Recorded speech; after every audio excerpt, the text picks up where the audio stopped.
Therapeutic communication, most tested area. 1. Open-ended questions. You always want the patient to keep talking. Instead of, "Are you sad?" you say, "Tell me more about how you're feeling." That gives them room to share instead of shutting things down. 2. Reflecting feelings, not just content. If a patient says, "I don't want to go on," don't parrot the words back. You say, "It sounds like you're scared." That shows you caught the emotion underneath. 3. Restating or paraphrasing. That's your way of saying, "I hear you, I get you." You don't have to copy every word, just capture the essence. 4. Silence. Silence is not awkward here, it's therapeutic. Sometimes the most powerful thing you can do is let the patient sit in that space and keep going. 5. Avoid giving advice. Don't say, "You should." That makes you the boss. You're not the boss, you're the guide. 6. Avoid why questions. "Why did you do that?" sounds like judgment. Try "What was happening for you when that occurred?" instead. 7. Never give false reassurance. Don't tell them, "Everything will be fine." You don't know that, and it breaks trust. 8. Don't change the subject. If they bring up suicide and you switch to "How's your sleep?" you've just dismissed them. Stay with the hard thing.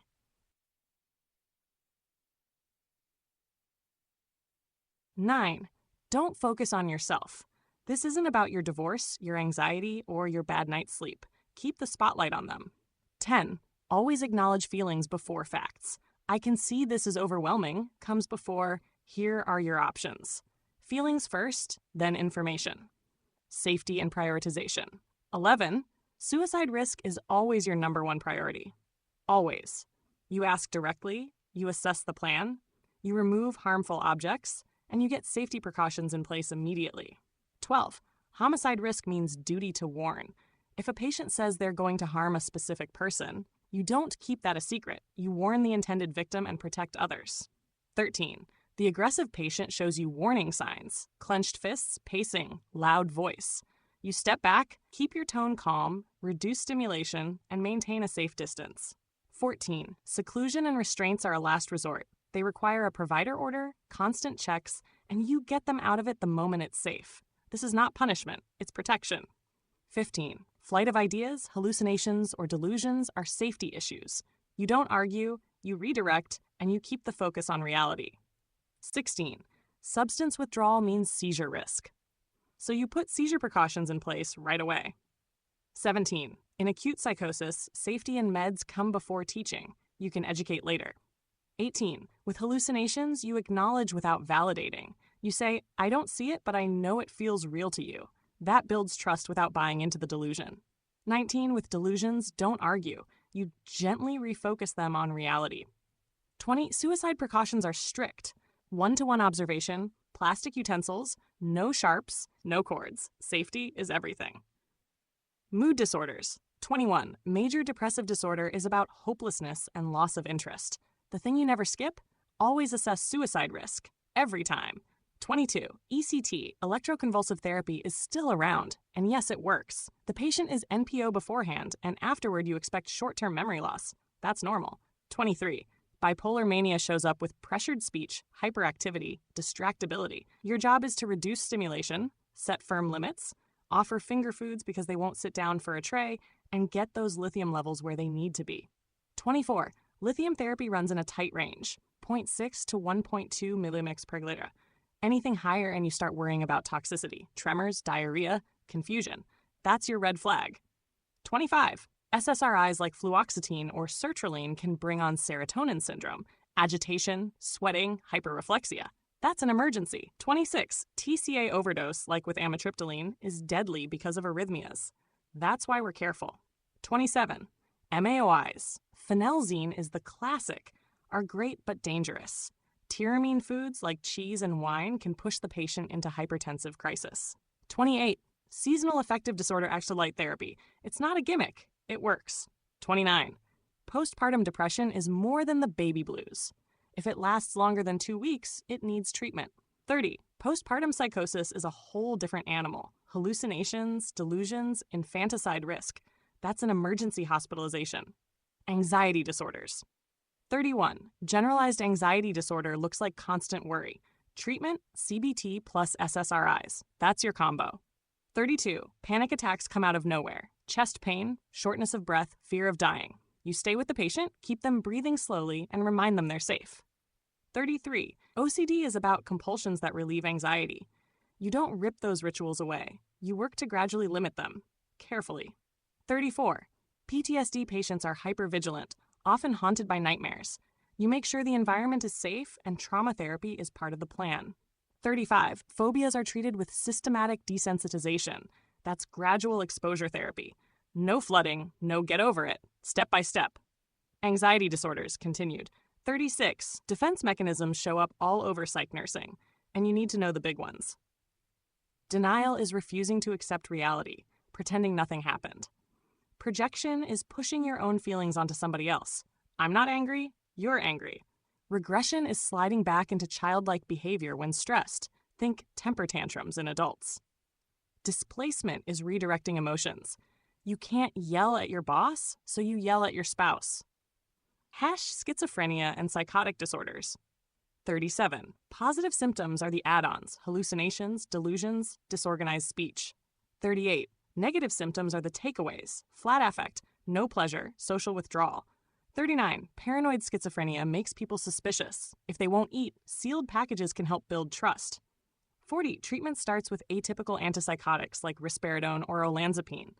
41. Extrapyramidal symptoms, EPS, show up as dystonia or akathisia. Treat them with benztropine. 42. Tardive dyskinesia looks like lip smacking, tongue rolling, chewing movements. It can be permanent, so notify the provider immediately.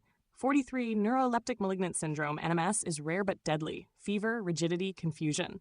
Stop the antipsychotic and give dantrolene or bromocriptine. 44. Clozapine is powerful but risky. Agranulocytosis means you're checking WBCs regularly. 45. Haloperidol works but comes with a high risk of EPS. 46. Schizoaffective disorder is schizophrenia symptoms plus a mood disorder. Substance use and withdrawal. 47. Alcohol withdrawal shows up with tremors, agitation, and seizures. The treatment is benzodiazepines like lorazepam or diazepam. Calm the nervous system down before it spirals. 48. Delirium tremens is the dangerous form of withdrawal. Hallucinations, fever, hypertension, tachycardia. That's an ICU situation. You give benzos and thiamine, and you monitor closely. 49. Opioid withdrawal is miserable but not usually fatal. Patients yawn, tear up, cramp, and feel like their skin is crawling. Methadone or buprenorphine can help manage it. 50. Cocaine intoxication makes the body race. Tachycardia, dilated pupils, euphoria. The risk you worry about most is myocardial infarction. 51. Cannabis use slows reflexes and ramps up appetite. That's the classic munchies. 52. Nicotine withdrawal shows up as irritability and cravings. Nicotine replacement therapy, bupropion, or varenicline are options. 53. Inhalant abuse is especially dangerous. It can cause sudden sniffing death from arrhythmias. That's not just a scare tactic. It happens. Child and adolescent psych. 54. ADHD is about inattention, impulsivity, and hyperactivity. Structure is everything, and stimulants are the cornerstone of treatment. 55. Autism spectrum disorder means communication deficits and repetitive behaviors. Keep the environment predictable, limit stimulation, and keep routines consistent. 56. Oppositional defiant disorder looks like hostility toward authority figures, constant arguing, defiance, and refusal to comply. 57. Conduct disorder takes that defiance further into aggression, destruction, and violating the rights of others. 58. Separation anxiety disorder shows up as school refusal and extreme distress when apart from caregivers.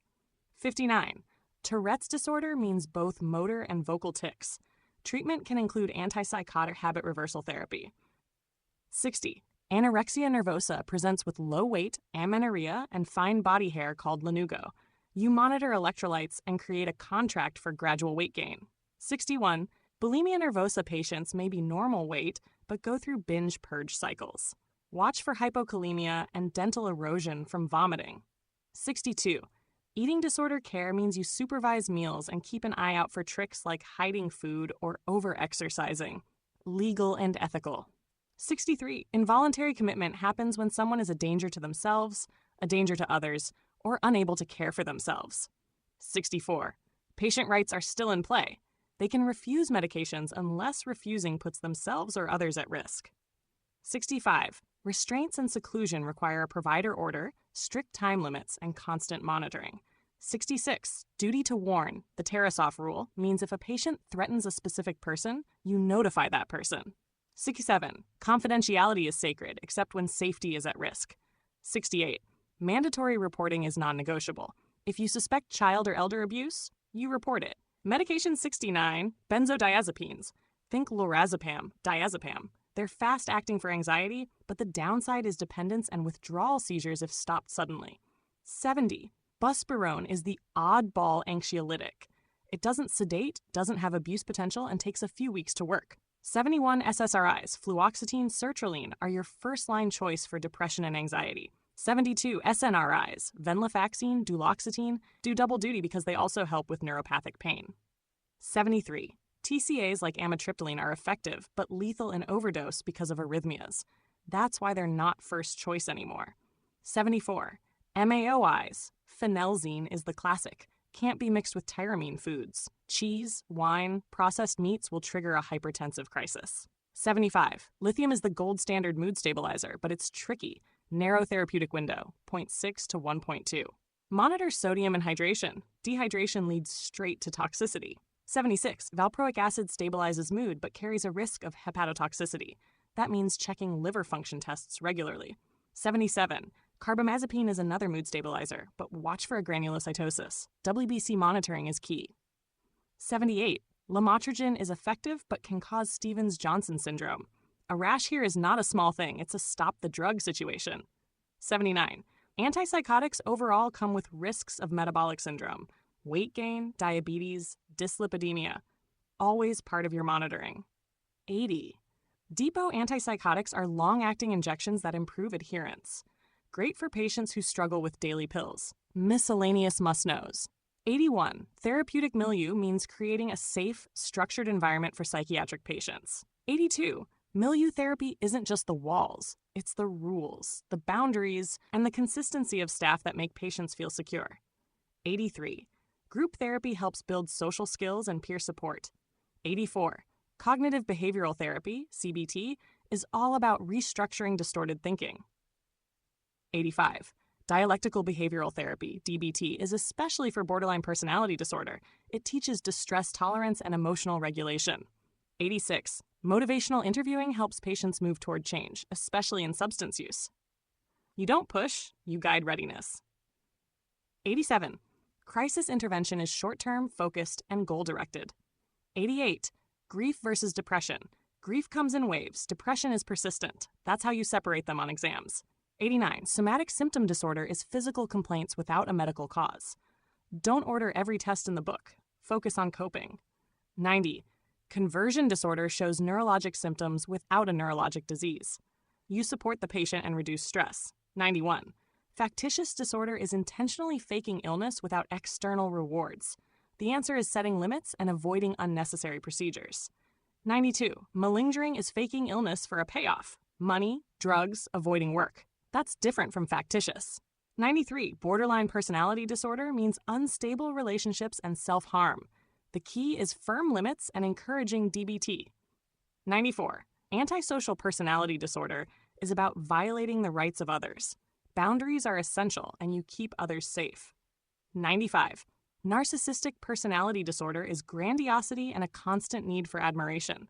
96. Dependent personality disorder needs constant reassurance. You encourage independence and self-decision-making. 97. Obsessive-compulsive personality disorder is perfectionism and rigidity. Not the same as OCD, but the mindset overlaps. 98. Paranoid personality disorder means constant distrust. You keep it consistent and straightforward. 99. Histrionic personality disorder seeks attention through dramatics. You redirect toward problem-solving instead of fueling the show. 100. Avoidant personality disorder is about social inhibition and feelings of inadequacy. You encourage gradual, safe social interaction. Psych bonus, therapeutic communication cheat sheet. 101. What to do therapeutic? When in doubt, you keep it open, you keep it patient-centered, and you keep it safe. That means things like, use open-ended questions. Tell me more about what's going on. Acknowledge feelings before facts. I can see this is scary for you, comes before handing them discharge instructions. Restate or paraphrase what they've said so they know you're really listening. Reflect emotions. It sounds like you feel angry. Encourage elaboration. Go on. Or, and then what happened? Use silence when the patient needs space to keep talking. Offer yourself, I'll stay with you. Sometimes presence is the best medicine. Give broad openings. Where would you like to start? Clarify meaning when something isn't clear. When you say you feel trapped, what does that mean for you? Keep the focus on the present, right here, right now. 102, what not to do, non-therapeutic. And here's the list of traps you avoid, because they'll cost you points on the exam and trust in real life. Don't give advice. You should just leave him is not therapeutic. Don't ask why questions. They sound judgmental. Don't give false reassurance. Everything's going to be fine is empty. Don't change the subject when the conversation gets hard. Don't focus on yourself. This is not about your story. Don't agree or disagree with delusions. It's not about debating reality. Don't minimize feelings. It's not that bad makes them shut down.